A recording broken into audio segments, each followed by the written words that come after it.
मैं हूं अंकित अवस्थी। हमारे पड़ोसी देश बांग्लादेश में चुनाव खत्म हो चुके हैं। नई सरकार 17 फरवरी के दिन शपथ लेने जा रही है। इस बार की शपथ ग्रहण समारोह में भारत को भी एज ए गेस्ट इनवाइट किया गया है। संभवतः तारिक रहमान प्रधानमंत्री पद की शपथ लेंगे। भारत की तरफ से कौन जा रहा है इस पर हम चर्चा करेंगे, लेकिन फिलहाल के लिए चर्चा इस बात पर कि बांग्लादेश में नई सरकार बनते ही ये जो कार्यवाहक बने हुए थे, जो अपने आप को बांग्लादेश का प्रधानमंत्री या राष्ट्रपति समझ लिए, इनका क्या होगा?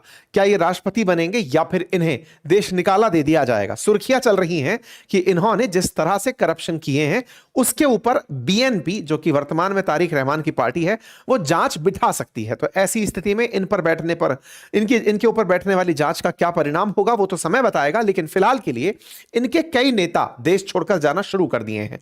इनमें से इनके साथ भी उम्मीदें जोड़ी जा रही हैं कि ये भी बांग्लादेश छोड़कर जल्दी ही पेरिस शिफ्ट हो जाएंगे और ये अपना देश छोड़ देंगे। अब इसका एक बड़ा मायना निकलता है। मायना यह कि भारत को लेकर के बांग्लादेश में जिस तरह का माहौल बनाया गया था, भारत के विरोध में जिस तरह से बांग्लादेश में तैयारियां चल रही थी, मोहम्मद यूनुस अपने द्वारा निरंतर बांग्लादेश को पाकिस्तान के पक्ष में करता चला जा रहा था। इतना कि इन्होंने पाकिस्तान और बांग्लादेश के बीच में एयर सेवाएं शुरू कर दी, यात्राएं शुरू कर दी, सैन्य अधिकारियों की आवाजाही शुरू हो गई। मतलब इस तरह से कार्यवाहक एक एडवाइजर ने अपने आप को व्यक्त किया कि जैसे वो बांग्लादेश की चुनी हुई सरकार का प्रतिनिधि हो। बांग्लादेश में फिलहाल जो पार्टी बनकर आई है, इसको जनता ने चुना है, लेकिन मोहम्मद यूनुस को अमेरिका ने बिठाया था और वो बांग्लादेश के लिए लगभग 18 महीने से एक राष्ट्रपति की तरह, एक प्रधानमंत्री की तरह फैसले ले रहा था। ऐसे फैसलों में उसने बांग्लादेश के अंदर पूरी तरह भारत विरोध में जो भी संभव था वो सारी हरकतें की। यहां तक कि शेख हसीना, जो कि भारत की समर्थक मानी जाती हैं, उनकी पहचान तक को मिटा दिया। इतना ही नहीं, रेफरेंडम करवाया कि बांग्लादेश अब नया संविधान चाहता है, बांग्लादेश में नई तरह की व्यवस्थाएं हो। इसके लिए इलेक्शन के साथ साथ, ये जो 12 फरवरी को इलेक्शन हुए, उन इलेक्शन में साथ साथ रेफरेंडम तक की भी इन्होंने वोटिंग करवा ली कि जनता संविधान परिवर्तित करना चाहती है, 2 सदन बनाना चाहती है, प्रधानमंत्री के साथ साथ राष्ट्रपति को भी पावर देना चाहती है, तमाम प्रकार के संगठनों का निर्माण करना चाहती है। ये सब चीजें मोहम्मद यूनुस ने करवाई और उनके केंद्र में केवल भारत का विरोध था। ऐसे में अब अगर भारत को यहां पर इनवाइट किया जा रहा है तो इसे एक सकारात्मक कदम के रूप में लिया जा रहा है। खैर, फिलहाल के लिए जब इलेक्शन जीत लिया तब इन्होंने मीडिया के सामने आकर के इस बात पर जवाब दिया कि भारत को लेकर के वो क्या सोचते हैं। तो इन्होंने अपनी तरफ से इस बात पर जवाब देते हुए कहा कि हम बांग्लादेश के हितों को सबसे ऊपर रखेंगे। रही बात चीन की, तो चीन बांग्लादेश के विकास का सहयोगी रहा है। ऐसे में भविष्य में बांग्लादेश और चीन मिलकर काम करते रहेंगे। चीन भी बांग्लादेश के विकास में महत्वपूर्ण भूमिका निभाता आया है। कुल मिलाकर के भारत को लेकर के इनके द्वारा जो भी थॉट प्रोसेस रहेंगे, उनको लेकर के भारत को यहां से आगे संवेदनशील रहना होगा, क्योंकि संभव है कि बहुत सी स्ट्रैटेजिक जगहों को बीएनपी चाइना को ऑफर कर दे और भारत के लिए बांग्लादेश एक चुनौतीपूर्ण स्थिति बना रहे बात पाकिस्तान की कि पाकिस्तान क्या करेगा, तो देखिए, पाकिस्तान वाया चाइना यहां पर अपना इन्फ्लुएंस छोड़ सकता है। हालांकि बांग्लादेश के अंदर पाकिस्तान की स्थिति अब उतनी मजबूत नहीं होगी जितनी जमात के आने पर हो सकती थी। चैनल पर नए हैं तो सब्सक्राइब कर लें। वीडियो में इतने लोग प्रेजेंट थे, लाइक कुछ ही संख्या में है, तो इतना तो कष्ट कर ही सकते हैं। साथियों से जरूर सब्सक्राइब कराएं। साथियों, होता क्या है ना, एक बहुत अच्छी बात बताता हूं मैं आपको। अपने केस में बहुत से लोग जो अपन से बहुत ज़्यादा प्यार करते हैं, वो अपने वीडियोस को अलग अलग प्रकार से कहीं स्पैम करते हैं, कोई रिपोर्ट करता है, कोई डिसलाइक करता है, ताकि हम लोग ग्रो ना हो। हम लोग ग्रो ना हो तो ये आपके समझ में आने वाली बात है कि कौन लोग ऐसे होते हैं जो ऐसा चाहते हैं, जिन्हें हमारी तरीके, हमारा जो विचार, हमारा तरीका ये पसंद नहीं आता। बहुत से लोग होते हैं, हर आदमी से हर आदमी खुश नहीं हो सकता। ऐसी स्थिति में ये आप अपनी नैतिक जिम्मेदारी बना लें, क्योंकि YouTube लाइक डिसलाइक देखता चलता है। तो आप में से जो लोग लाइक को भी समझते हैं कि नहीं, मैं एहसान करूंगा इस आदमी के ऊपर, ठीक है, एक दिन ये गतिविधियां स्वतः ही रुक जाएंगी ऑटोमेटिक। जब हमें भी इस चीज का प्रोत्साहन नहीं मिलेगा, मैं 2 घंटे नॉन स्टॉप आपके सामने रोजाना सुबह बोलता हूं, 8 घंटे कंटेंट बनाने के लिए बैठता हूं, टीम काम करती है, सब बनकर आता है, इतना पैसा, इतना इन्वेस्टमेंट लगता है, और उसके बाद आपसे अपेक्षा के लिए भी ये रिक्वेस्ट करनी पड़ती है कि यार सब्सक्राइब कर देना, यार लाइक कर देना, यार शेयर कर देना। तो अंदर से ऐसा लगता है कि मैं कह क्यों रहा हूं, मतलब लिटरली स्पीकिंग। लेकिन ठीक है, हम में हो सकता है इस तरह का भाव आ गया हो कि नहीं साहब, हमसे कहोगे नहीं तब तक हमें याद नहीं रहता। लेकिन आप में इतनी इंसानियत है, ये मुझे ज्ञात है, बस उसे याद दिलाने के लिए मुझे कहना पड़ता है। और उसको इसलिए भी समझकर आप करें क्योंकि आपको ये पता हो कि कोई और आपके इस तरह के ना करने पर अपने तरीके से उस काम को वो तुलसी तरह में ले जा रहा है, क्योंकि दुनिया में आपको भी पता है कि खुश होने वाले लोग कितने होते हैं। ठीक, इनका क्या होगा? तो देखिए, मोहम्मद यूनुस जो है ना, ये खुद अपने आप को बांग्लादेश में राष्ट्रपिता की तरह से प्रेजेंट कर रहे थे। मतलब ये कि मैं बांग्लादेश का हित चाहता हूं, चुनाव से मेरा कोई वास्ता नहीं है। ये अपने आप को दिखा ऐसे रहे थे कि मैं बांग्लादेश को बनाकर जा रहा हूं, फिर बाकी लोग यहां पर शासन करेंगे। जैसे भारत के अंदर महात्मा गांधी के बारे में जिक्र किया जाता है कि वो चुनाव में पार्टिसिपेट नहीं किए थे, भारत के अंदर राजनीतिक दलों से कह करके कि तुम्हें ऐसे ऐसे करना चाहिए, उन्होंने सरकारें चलाई थी। कुछ इस तरह से ये अपने आप को प्रेजेंट कर रहे हैं। जिस तरह से मुजीबुर रहमान को लेकर के बांग्लादेश में विरोध हुआ, शेख हसीना के फादर जिन्हें बंग बंधु या बंगाल का राष्ट्रपिता कहा जाता था, उनके खिलाफ बांग्लादेश में जो माहौल इसने बनाया, ये इस तरह के सपने संजो रहा है कि या तो मुझे राष्ट्रपति का पद मिले या फिर बांग्लादेश मुझे नया राष्ट्रपिता घोषित कर दे। और ये अपने आप के बड़प्पन को दिखाते हुए दिखाता है कि भाई देखो, अब आराम से आप लोग यहां शासन करो, मैं यहां पर आपको शासन की व्यवस्था देकर जा रहा हूं। जबकि वास्तविकता यह है कि बांग्लादेश के संविधान में यह बात मेंशन है कि इलेक्शन के बाद में जब चुनाव मतलब 5 साल पूरे होने वाले होते हैं, तो आखिरी समय पर जब इलेक्शन की डेट डिक्लेयर होती है, तो यहां कार्यवाहक राष्ट्रपति का या कार्यवाहक सरकार चलाने के सलाहकार का पद पहले से ही बनाया हुआ है। लेकिन यह व्यक्ति पिछले 18 महीने से उसी कार्यवाहक पद को रियल पद बनाकर शासन करता आ रहा था, और ऐसे में इसने पूरे मंत्रालय अपने यहां पर बनाए हुए थे। अब चूंकि इन्होंने जिनको समर्थन दिया वो चुनाव हार गए, और वो व्यक्ति चुनाव जीत गया जो संभवतः पहले भी पार्टी चलाता आ रहा था, ऐसे में इनके तमाम प्रयास विफल रहे। ये जो नया बांग्लादेश बनाने के नाम पर जमात से पाबंदी हटाए, छात्रों के संगठन को मंजूरी दिए, अब जब वो इस पार्टी को शासन में देखेंगे तो अपने आप को पुराने दिनों की याद के साथ जोड़ेंगे। पहले भी इनके ऊपर तमाम केसेस थे, शेख हसीना ने इनके ऊपर काफी सारे केसेस किए हुए थे, लेकिन जब सत्ता पलटी तो सत्ता पलटने के बाद बांग्लादेश में इन्हें वापस से इनवाइट किया गया अमेरिका के कहने पर, और इन्होंने खुद पे से केसेस हटा लिए। खैर, फिलहाल के लिए बांग्लादेश में जो स्थिति अल्पसंख्यकों की है वो आंकड़ों में बयान होती है। लगातार 43% से आज 8% पर है।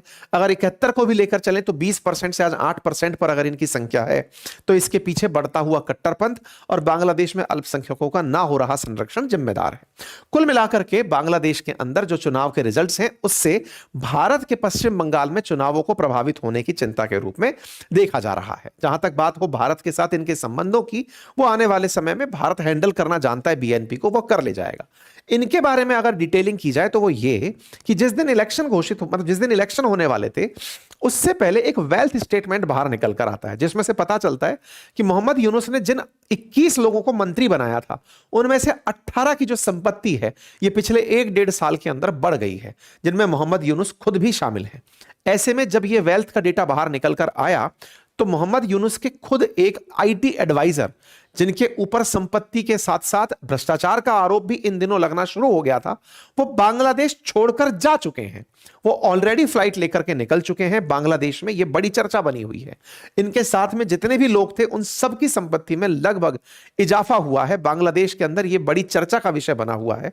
इनके सहयोगी फैज अहमद तैयब वो बांग्लादेश छोड़कर निकल चुके हैं। ये तारीख 14 फरवरी की बात निकल कर आती है, यानी जैसे ही बीएनपी सत्ता में आती है तत्काल प्रभाव से ये 13 तारीख को सत्ता की बात आती है और ये निकल लेते हैं। ऐसा क्या था और ये कौन थे? ये खुद शेख मोइनुद्दीन और फैज अहमद जो हैं, ये डॉक्टर यूनुस के एडवाइजर हुआ करते थे, यानी एडवाइजर ने खुद के लिए एडवाइजर रखे हुए थे। और इनके ऊपर आरोप ये था कि जिस काम को 165 करोड़ में किया जा सकता था, ये इन्होंने 326 करोड़ टका में किया था। इस काम के लिए इन्होंने एग्जरेटेड बिल बना करके बांग्लादेश में दिए थे। इसका जब पूछा गया था इनसे, तब इन्होंने कहा था कि बांग्लादेश को भविष्य के अंदर ऐसे खर्चे करने होंगे, ऐसे इन्वेस्टमेंट के लिए जरूरत पड़ेगी, इसलिए मैं बड़ी खरीद कर रहा हूं। और इनके ऊपर आरोप लगे थे कि इन्होंने अपने पद का दुरुपयोग किया और महंगे बिल कटा करके चाइनीज कंपनी ने हुआवे जो कंपनी है उसको इन्होंने टेंडर दे दिया था। कुल मिलाकर के जब इनके खिलाफ विरोध मोहम्मद यूनुस के समय पर ही बढ़ने लगा, तो इन्हें एक कमेटी का अध्यक्ष बनाया गया, जो कमेटी इनके खिलाफ नहीं, शेख हसीना के समय पर जो खरीद हुई थी उसकी जांच करने के लिए बनाई गई थी। मतलब हद यह था कि इनकी खरीद पर उठे सवालों की बनी कमेटी ने शेख हसीना के समय पर हुई खरीदी जो थी उसकी जांच करना शुरू कर दिया था। कुल मिलाकर के बांग्लादेश को हर तरह से इन्होंने लूटा। कुल मिलाकर जब बीएनपी की सत्ता यहां आई तो ये सब एक एक करके यहां से निकलना शुरू हो रहे हैं। सूत्रों की बात माने तो चर्चा है कि बीएनपी जैसे ही सत्ता में शपथ ग्रहण करेगी, वो तत्काल प्रभाव से मोहम्मद यूनुस के साथ के जितने भी मंत्री थे उनकी जांच बिठाएगी। और इसी के चलते चर्चा है कि मोहम्मद यूनुस बांग्लादेश छोड़ करके पेरिस चले जाएंगे। और उनके बारे में कहा जाता है कि पहले भी ये पेरिस में ही थे, तो ये वापस वहीं पर उड़कर चले जाएंगे। इनके साथी लोग जो हैं वो ऑलरेडी यहां से निकलकर जा चुके हैं। खैर, अब जो भी हो, भारत अब धीरे धीरे यहां से उम्मीदों की इंतजार में है कि कुछ बेहतर स्थिति यहां पर बन करके आएंगी। जहां तक बात हो भारत की कि भारत इस स्थिति से कैसे निपट रहा है, अगर चाइना भारत के बिल्कुल नजदीक बीएनपी का यूज करना शुरू कर दे तो क्या होगा। इसी के लिए कल के दिन भारत के प्रधानमंत्री ने आसाम में एक इमरजेंसी लैंडिंग स्ट्रिप के ऊपर अपना जहाज उतारा और साथ ही साथ हमारे फाइटर जेट्स की लैंडिंग करवाई गई।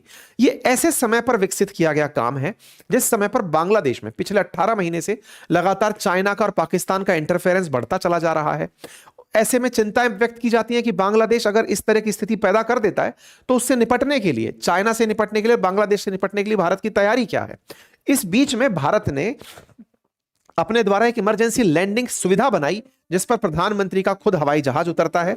एक रोड है जिस रोड पर फाइटर जेट्स, हवाई जहाज, हेलीकॉप्टर्स सब एक एक करके उतरने लगते हैं। एक हाईवे पर इस तरह की सुविधा बनाना यह उस समय के लिए है कि कल को अगर युद्ध की स्थिति होती है तो जरूरत नहीं है कि एयरबेस पर ही ये सब सारे टचडाउन हो, एक हाईवे पे ऊपर भी किए जा सकते हैं। और इस प्रकार से कल के दिन प्रधानमंत्री ने पूरी तरह से इस इमरजेंसी लैंडिंग फैसिलिटी को देश के साथ में साझा किया। बकायदा यहां पर राफेल भी उड़ाया गया और यहां से एक तरह से यह व्यवस्था सुनिश्चित कर दी गई कि हमारे एयरबेस की तरह हमारे रोड भी यहां पर इस्तेमाल किए जा सकेंगे। यह व्यवस्था पूरी तरह से तमाम प्रकार के फाइटर जेट्स और हेलीकॉप्टर्स के साथ आसाम में टेस्ट की गई है और आसाम के अंदर डिब्रूगढ़ के अंदर इसका कंप्लीट परीक्षण हुआ है। जहां पर यह emergency Moran emergency landing facility बनी है, यहां से मात्र 250 किलोमीटर की दूरी पर चाइना बॉर्डर पड़ता है। अगर कल को चाइना बांग्लादेश के अंदर भारत के बॉर्डर को यूज करने आता है तो ऐसे में भारत ने ऑलरेडी अपनी सुव्यवस्थाएं यहां पर तैयार कर ली हैं। हालांकि भारत की तरफ से हमारे लोकसभा स्पीकर जो हैं वो इस शपथ ग्रहण समारोह में हाजिर होने जा रहे हैं। ओम बिड़ला जी इस कार्यक्रम में हाजिर होंगे और साथ में हमारे विदेश सचिव विक्रम मिस्त्री जी भी इस कार्यक्रम के अंदर शरीक होंगे भारत की तरफ से। प्रधानमंत्री नरेंद्र मोदी इस कार्यक्रम में क्यों नहीं जा रहे? जैसा कि आप सभी जानते हैं कि नई दिल्ली में एआई इंपैक्ट समिट चल रही है जिस पर हमने एक डिटेल सेशन किया था और उसमें हमने आपको बताया था कि वहां पर इमानुएल मैक्रोन आ रहे हैं। ऐसे में इस एआई इंपैक्ट समिट जिस पर मैंने आपको जानकारी देते हुए कहा था कि यह दुनिया के लिए एक बहुत बड़ी समिट है, यहां पर दुनिया भर के बड़े टेक दिग्गज आ रहे हैं। प्राप्त जानकारी के अनुसार शायद एनवीडिया की तरफ से जो उनके मालिक हैं वो नहीं आ रहे हैं। हमने अपनी सेशन में ये जानकारी जब उपस्थित थी तब ये दी थी। फिलहाल के लिए इमानुएल मैक्रोन यहां पर प्रेजेंट हो रहे हैं और प्रधानमंत्री की इमानुएल मैक्रोन से कल मीटिंग है और कल ही शपथ ग्रहण है और मैक्रोन से मीटिंग है। ऐसे में प्रधानमंत्री वहां पर प्रेजेंट नहीं हो रहे हैं। भारत में जो इमानुएल मैक्रोन की यात्रा है इसके भी बहुत मायने होंगे क्योंकि भारत संभवतः राफेल से भी उच्च तकनीक के फाइटर जेट पर शायद इनके साथ समझौता कल कर लेगा।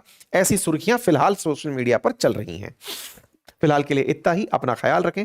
चैनल पर नए हैं तो सब्सक्राइब कर लें, अपने साथियों से इसे अवश्य साझा करें। धन्यवाद।